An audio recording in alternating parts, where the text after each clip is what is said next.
ધોરણ 9 ગણિત પ્રકરણ 7 ત્રિકોણ. ગઈ વખતે આપણે સ્વાધ્યાય 7.1ની સાબિત કરવાના દાખલાની વાત કરી હતી. આ વખતે સ્વાધ્યાય 7.2 એના દાખલાની વાત કરીએ. પહેલો દાખલો છે AB બરાબર AC હોય તેવા સમદ્વિબાજુ ત્રિકોણ ABCમાં ખૂણો B અને Cના દ્વિભાજકો એકબીજાને O બિંદુમાં છેદે છે. A અને Oને જોડો. સાબિત કરો કે OB બરાબર OC અને AO એ ખૂણા Aનો દ્વિભાજક છે. એ આકૃતિની વાત કરીએ તો એક તો આપણને AB બરાબર AC આપેલું છે, એટલે કે AB બાજુ અને AC બાજુ આ બે બાજુઓ છે એ સરખી છે.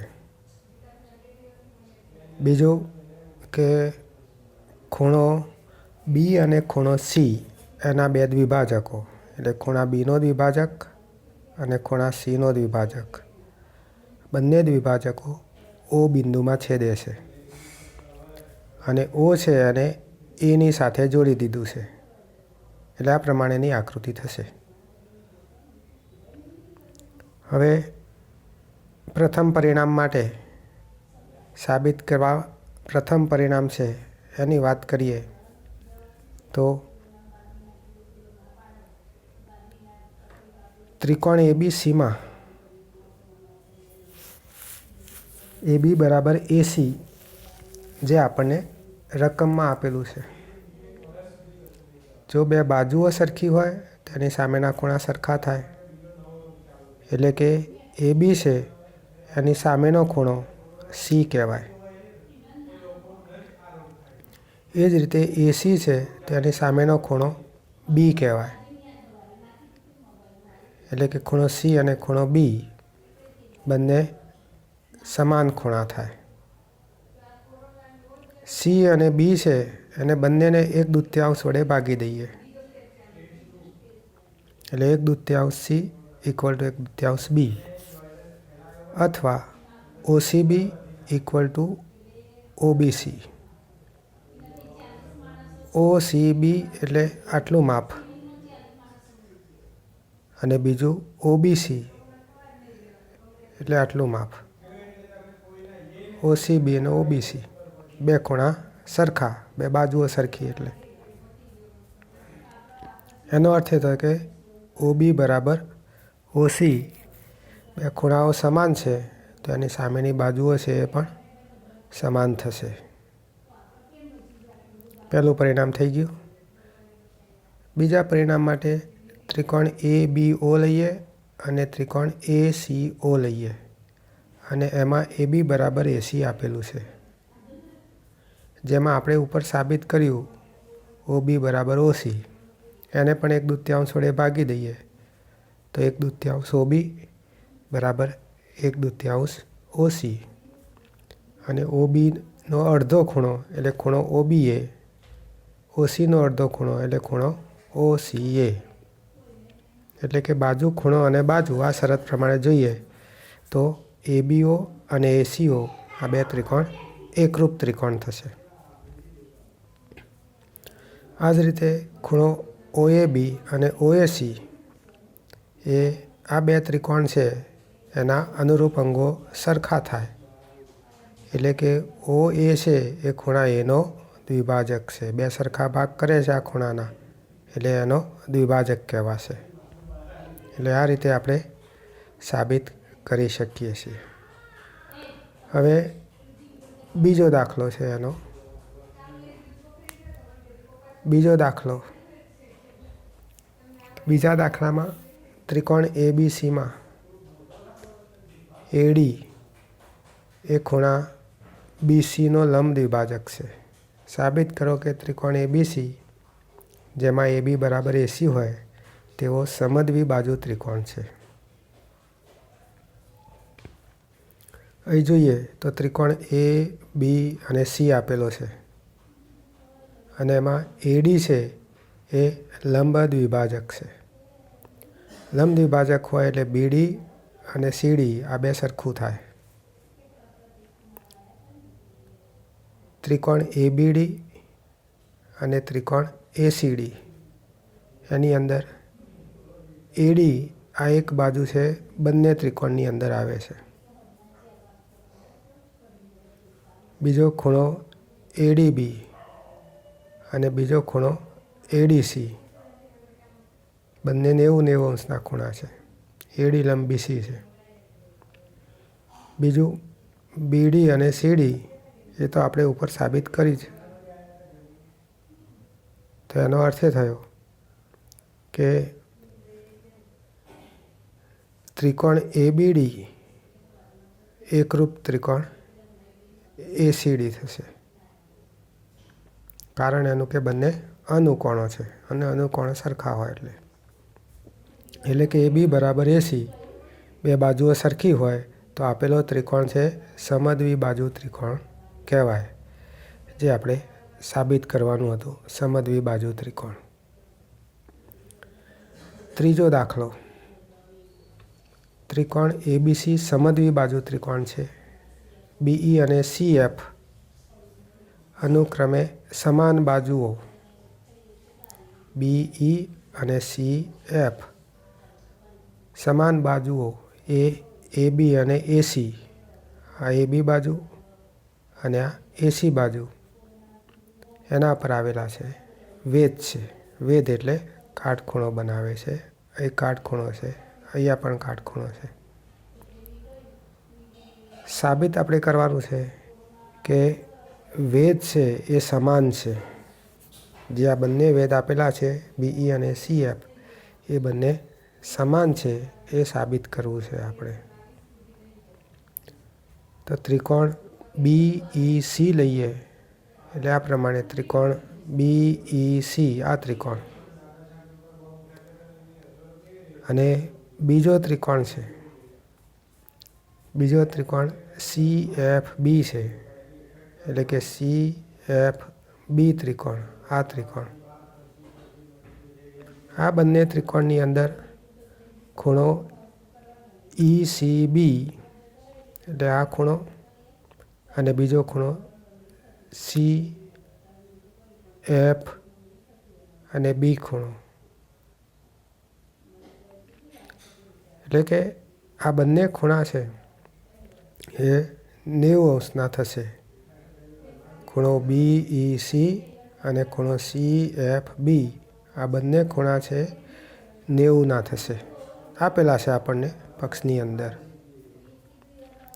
બીજું BC છે એ બાજુ છે બંનેમાં કોમન છે, સામાન્ય છે. એટલે કે BEC એ ખૂણો અને CFB ખૂણો છે એ બંને સરખા છે. એટલે કે ખૂણો, બાજુ અને ખૂણો એટલે ખૂબાખૂ શરત થઈ. તો ખૂબાખૂ શરત પ્રમાણે આ બંને ત્રિકોણ છે તે સરખા થાય અને ત્રિકોણ સરખા હોય તો એની અનુરૂપ બાજુઓ સમાન થશે. એટલે આ રીતે બીજા દાખલાની ગણતરી છે. ત્રીજાની. હવે ચોથો ત્રિકોણ એબીસીની બાજુઓ એસી અને એબી પરના વેધ બીઈ અને સીએફ છે સમાન છે. સાબિત કરવાનું છે કે એબીઈ અને એસીએફ એ એકરૂપ છે. એબી બરાબર એસી એટલે કે ત્રિકોણ એબીસી સમદ્વિબાજુ ત્રિકોણ છે અને એબીઈ અને એસીએફ એ એકરૂપ બતાવવાના છે. તો અહીં પણ આપણે બે ત્રિકોણની અંદર ખૂબા શરત છે એનો ઉપયોગ કરવાનો છે. બે ખૂણા, આ બે ખૂણા અને એક બાજુ એટલે ખૂબા શરત. તો ખૂબા શરત પ્રમાણે આ બંને ત્રિકોણ છે એકરૂપ થશે. એટલે એ રીતે પ્રથમ પરિણામ છે એ આપણને મળી જશે. બીજું પરિણામ છે એમાં સમદ્વિબાજુ ત્રિકોણ એટલે કે બે ત્રિકોણો છે એ એકરૂપ છે તો એના અનુકોણો સરખા થાય. અનુકોણો એટલે એના એબી અને એસી બાજુ અને બે બાજુઓ સરખી હોય તો એ સમદ્વિબાજુ ત્રિકોણ કહેવાય. એટલે સમદ્વિ બાજુ ત્રિકોણ છે એ આ રીતે સાબિત કરી શકીએ આપણે. પાંચમો દાખલો છે ત્રિકોણ ABC, એટલે ઉપરનો આ ત્રિકોણ ABC અને DBC એટલે આ નીચેનો ત્રિકોણ. તો આ બંને ત્રિકોણ છે તે ત્રિકોણ સમાન પાયા BC પર આવેલા બે સમદ્વિ બાજુ ત્રિકોણ છે. સાબિત કરવાનું છે કે ખૂણો ABD અને ખૂણો ACD છે એ સરખા છે. અહીં પણ આપણે આકૃતિની અંદર જોઈએ તો આકૃતિમાં AB અને AC આ બે બાજુઓ છે એ સમાન આપી છે. ABAC સમદ્વિ બાજુ ત્રિકોણ એટલે સરખા છે.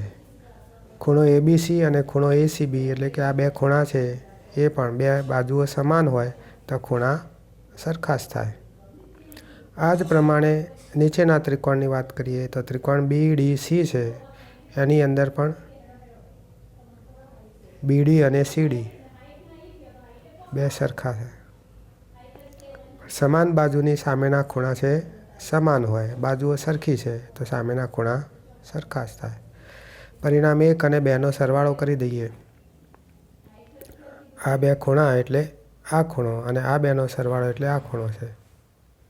તો આ રીતે સાબિત કરી શકાય. છઠ્ઠો દાખલો છે.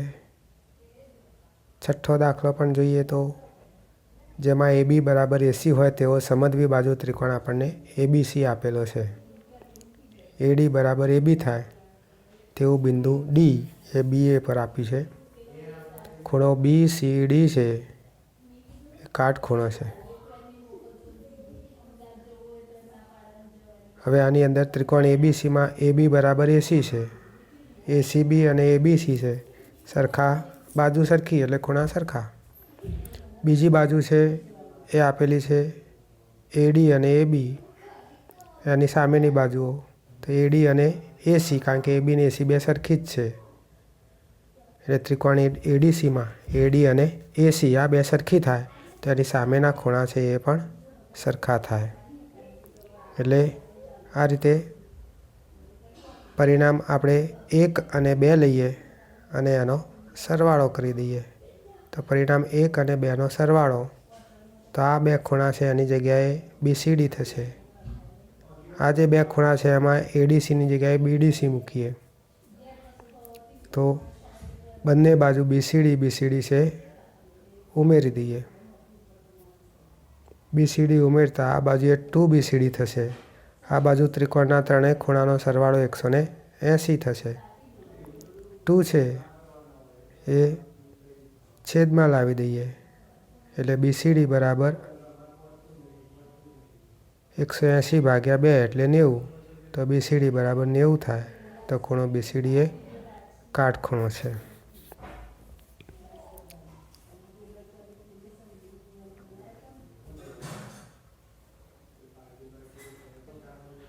હવે સ્વાધ્યાય આપણે 7.3ની વાત કરીશું. એનો પહેલો દાખલો છે ત્રિકોણ ABC અને ત્રિકોણ DBC એ સમાન પાયા પર આવેલા બે સમદ્વિ બાજુ ત્રિકોણ છે. શિરોબિંદુ A અને D એ BCની એક જ બાજુએ આવેલા છે. ADને લંબાવતા તે BCને P બિંદુમાં છેદે છે. સાબિત આપણે કરવાનું છે કે સાબિત કરો કે આ પરિણામ અને આ પરિણામ, 4 પરિણામ છે એ સાબિત કરવાના છે. એમાં પહેલું પરિણામ છે આકૃતિની વાત કરીએ તો ત્રિકોણ ABC, આ ત્રિકોણ ABC આપેલો છે. AD છે, BD અને CD બંને D બિંદુની અંદર છેદે છે. Dને લંબાવી દઈએ નીચે તરફ એટલે નીચેને સ્મોલ d નામ આપ્યું છે એનું. P બિંદુ છે. હવે ત્રિકોણ ABD અને એકરૂપ ત્રિકોણ ACD પહેલું પરિણામ છે સાબિત કરવું છે. પહેલા પરિણામ માટે બંને ત્રિકોણની વાત કરીએ તો આ બે ત્રિકોણની અંદર AB અને AC, AD બાજુ કોમન અને BD અને CD એટલે કે ત્રણે ત્રણ બાજુઓ થઈ. ત્રણે ત્રણ બાજુઓ સરખી બતાવી દઈએ તો બા શરત પ્રમાણે આપેલા બે ત્રિકોણ એકરૂપ ત્રિકોણ થશે. બીજું પરિણામ છે. બીજા પરિણામ માટે ત્રિકોણ એબીપી અને ત્રિકોણ એસીપી છે. એની અંદર પણ પહેલી એક બાજુ એબી અને એસી બે સરખી છે. બીજામાં ખૂણો બી અને ખૂણો સી છે એ પણ સરખો છે. અને ત્રીજું છે એમાં એપી છે તો બંનેની કોમન બાજુ છે. એટલે બાજુ, ખૂણો અને બાજુ તો બાખુબા શરત થશે. અને બાખુબા શરત પ્રમાણે ત્રિકોણ એબીપી અને ત્રિકોણ એસીપી છે આ એકરૂપ થશે. ત્રીજું છે. ત્રીજા પરિણામ માટે વાત કરીએ આપણે તો ત્રિકોણ એબીડી અને એને એકરૂપ ત્રિકોણ એસીડી છે. એની અંદર પણ આપણે પહેલાં એક ખૂણો બતાવીએ બીએડી અને સીએડી. બીજો છે બીએપી અને સીએપી. બંને ખૂણા છે સરખા થયા એનો અર્થ કે એપી છે ખૂણા એનો દ્વિભાજક થયો કહેવાય. એ જ પ્રમાણે ત્રિકોણ બીડીપી અને ત્રિકોણ સીડીપી છે. એની અંદર પણ એક બાજુ છે બીડી અને સીડી. બીજું છે એમાં બીપી અને સીપી બે સરખી છે. એનું કારણ કે એબીપી અને એસીપી સરખા છે એટલે કે બીપી અને સીપી આ બે સરખી બાજુઓ થઈ એટલે બીજી બાજુ પણ સરખી. અને ત્રીજું ડીપી અને ડીપી એ તો સામાન્ય બાજુ છે એટલે ત્રણે ત્રણ બાજુઓ થઈ તો બા શરત પ્રમાણે આપેલો ત્રિકોણ છે તે ત્રિકોણ એકરૂપ ત્રિકોણ થશે. બે ત્રિકોણ એકરૂપ થાય તો ખૂણાઓ એને અનુરૂપ એકરૂપ થશે. અને ખૂણા સરખા છે તો ડીપી એ ખૂણા ડીનો દ્વિભાજક છે. એપી છે એ ખૂણા એ અને ડીનો દ્વિભાજક છે. ચોથું પરિણામ આપણે સાબિત કરવું છે કે એપી એ બીસીને લંબ દ્વિભાજક છે. એમાં ત્રીજા પરિણામની અંદર તો આપણે સાબિત કર્યું કે બીડીપી અને સીડીપી આ બે ત્રિકોણો એકરૂપ છે એટલે બીપી અને સીપી બે સરખું થયું. એમાં ખૂણો બીપીડી અને ખૂણો સીપીડી છે એ 90-90ના ખૂણા થશે એટલે કે બીપીડી અને સીપીડી એ રૈખિક જોડના ખૂણા છે. ડીપી છે બીસીને લંબ છે એટલે ડીપી લંબ બીસી. લંબ છે એનો મતલબ કે એપી એ બીસીનો લંબ દ્વિભાજક છે. એટલે આ રીતે આપણે સાબિત કરી શકીએ છીએ.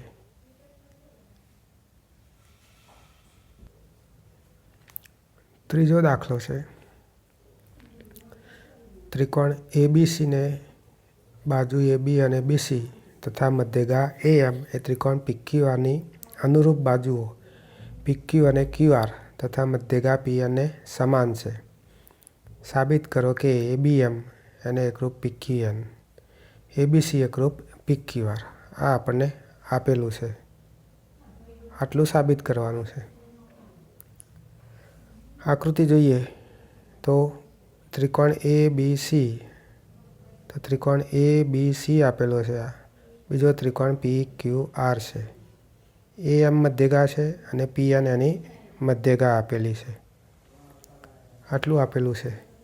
પહેલાં ત્રિકોણ એબીસી છે એની મધ્યગા કહીએ આપણે એએમ છે તો બીએમનું માપ છે એ બીસી કરતાં અડધું થશે એટલે કે બીએમ બરાબર 1/2 બીસી. એ જ પ્રમાણે ત્રિકોણ પીક્યુઆરમાં ક્યુએન છે એ ક્યુઆર કરતાં અડધું થશે એટલે કે ક્યુએન બરાબર 1/2 ક્યુઆર. અહીં જોઈએ તો બીસી અને ક્યુઆર આ બંને સરખી આપણને આપેલી છે. બંનેને 1/2 વડે ભાગી દઈએ તો 1/2 બીસી એટલે બીએમ અને 1/2 ક્યુઆર એટલે ક્યુએન એટલે કે બીએમ બરાબર ક્યુએન થશે જે આપણે સાબિત કરવાનું હતું. હવે ત્રિકોણ ABM અને ત્રિકોણ PQN. તો ત્રિકોણ ABM, તો આ ત્રિકોણ PQN એટલે આ ત્રિકોણ છે. બંને ત્રિકોણ એકરૂપ સાબિત કરવાના છે. તો ત્રિકોણ ABM અને PQNમાં જોઈએ તો AB બરાબર PQ, AM બરાબર PN અને BM બરાબર QN. આ આપણે સાબિત કર્યું. એટલે કે ત્રણ બાજુઓ છે તો બા શરત પ્રમાણે આપેલા બે ત્રિકોણ છે એના વચ્ચેની એ બંને એકરૂપ ત્રિકોણ થશે. ત્રીજું પરિણામ હતું કે ABC એકરૂપ PQR છે. તો એમાં પણ ખૂણો B અને Q સરખા થાય. એમાં પણ આપણે એક બાજુ, એક ખૂણો અને એક બાજુ બતાવી દઈએ તો બાખુબા શરત પ્રમાણે ABC અને PQR છે એ બે ત્રિકોણ એકરૂપ ત્રિકોણ થશે. ચોથો દાખલો છે. તો ચોથા દાખલાની અંદર પણ ત્રિકોણ ABC છે એ સમદ્વિ બાજુ ત્રિકોણ સાબિત કરવાનો છે. એમાં BE અને CF છે આ બે વેધ આપેલા છે. એટલે એની અંદર પણ આપણે જોઈએ તો સમદ્વિ બાજુ ત્રિકોણ માટે જે કાટખૂણા આપેલા છે તો એ કાટખૂણો